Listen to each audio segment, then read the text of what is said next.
हरे कृष्णा। चातुर्मास शुरू होते ही अनेक उत्सव शुरू हो जाते हैं।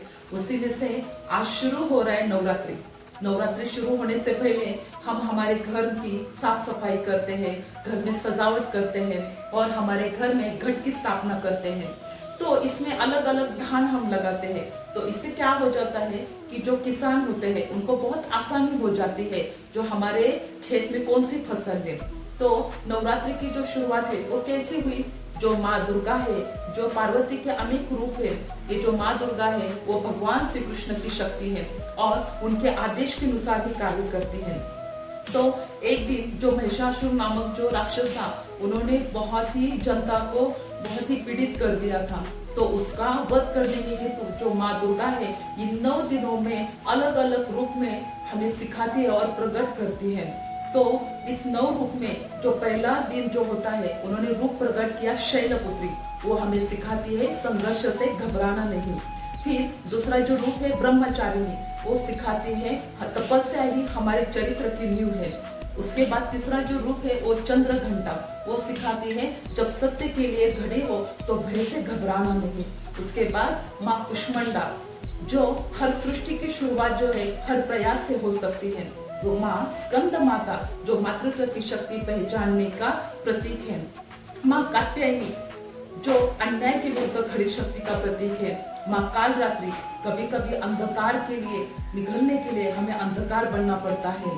माँ महागौरी, जो हमें पवित्रता और क्षमा सिखाती है। और जो नौवा अवतार है वो माँ सिद्धिदात्री, जो हमारे भीतर साथ है तो फिर बाद में कुछ भी पाना बाकी नहीं है। इस तरीके से 9 दिन में उन्होंने अलग अलग रूप धारण किए और महिषासुर जो नामक जो राक्षस था वह बहुत ही निर्दयी और घमंडी था, उसका वध कर दिया।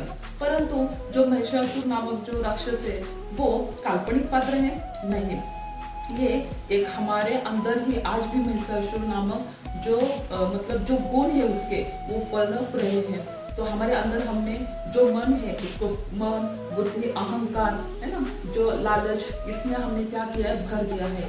हम देख रहे हैं कि हम दूसरे के जो हक है उसको छीनते हैं, असत्य बोलते हैं, है ना, लड़ाई करते रहते हैं। और हमने स्त्री को जो है वो देवी का दर्जा तो दिया है बट उसके साथ बदसलूकी करते हैं, अत्याचार करते हैं, अन्याय करते हैं।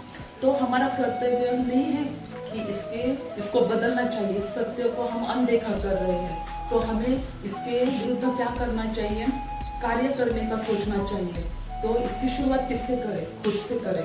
तो इस नवरात्रि हमें ये सीखना चाहिए कि जो बाहरी जो दिखावा है उसको तरफ ज्यादा हमें फोकस नहीं करना है। जो हम इतने तिथियों को हमने बस बाहरी दुनिया में ही झगमगाहट में लगाया है, इसको हमें इससे हम क्या हो जाता है, हमारा पतन हो रहा है। तो हम बस सेल्फी या रील्स इसी के लिए हम नवरात्रि उत्सव मनाते हैं, तो ऐसा नहीं करना चाहिए। तो हमें इसके पीछे का शास्त्र जानने का प्रयास करना चाहिए, हमें हमारे मन को संयमित करना चाहिए। तो आइए इस नवरात्रि हम माँ दुर्गा से प्रार्थना करें कि वो हमें शक्ति प्रदान करे, अन्याय के विरुद्ध लड़ने के लिए वो हमें शक्ति प्रदान करे, हमें सत्य के साथ खड़े रहने के लिए, और वो हमें शक्ति प्रदान करे हमें श्री हरि के चरणों की सेवा और वैष्णव सेवा करने के लिए। तो आप सभी को इस्कॉन गर्ल फोरम अहिल्यानगर की ओर से नवरात्रि की ढेर सारी शुभकामनाएं। धन्यवाद। हरे कृष्णा।